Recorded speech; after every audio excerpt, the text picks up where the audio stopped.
question is, can China open their population, their traders to crypto legally in next, let's say, 5 years? So can they?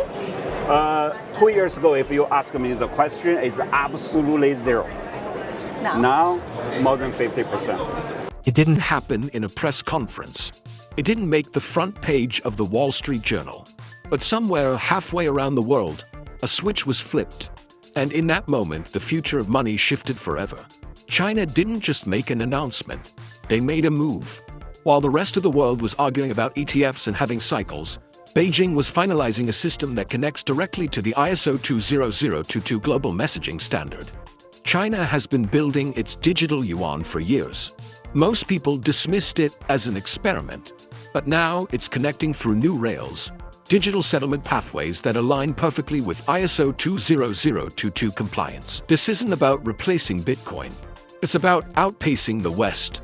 While the US still debates crypto regulation in congressional hearings, China's already syncing its digital currency with the systems that global banks are adopting.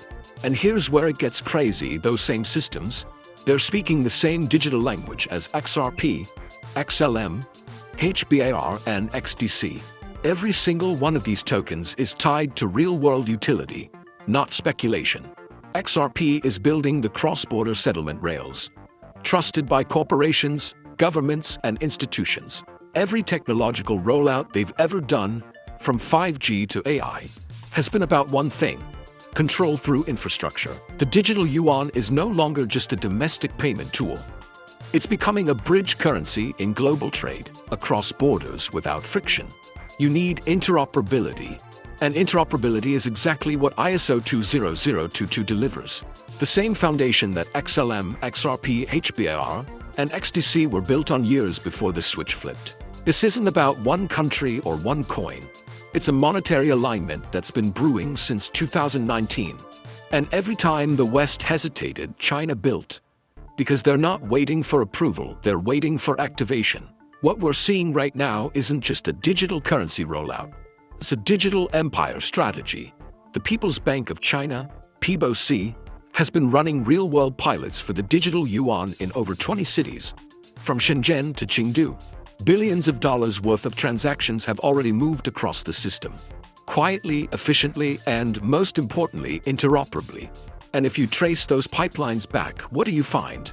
Every single connection points toward ISO 20022, the same global financial language that's being adopted by SWIFT, the European Central Bank, and dozens of major economies. They're not fighting innovation, they're absorbing it. It's not about decentralization versus control anymore. It's about coordination.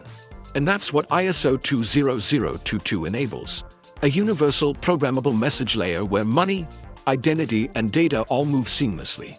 Every payment, every transaction, every remittance that flows through an ISO-compliant channel increases demand for the assets that can move with it. China isn't acting alone. Look around. The BRICS alliance is moving towards settlement mechanisms that bypass SWIFT entirely. The Middle East is experimenting with tokenized oil payments. Africa's fintech sector is exploding with stablecoin corridors tied to Stellar and Ripple Tech. It's like the world is quietly rerouting itself, not away from the dollar, but toward digital interoperability. That's the real revolution. Not a flashy overnight collapse, but a slow, strategic migration. Every country building their own CBDC, every institution modernizing their rails, every regulatory body aligning their systems, all under one technical standard: ISO 20022.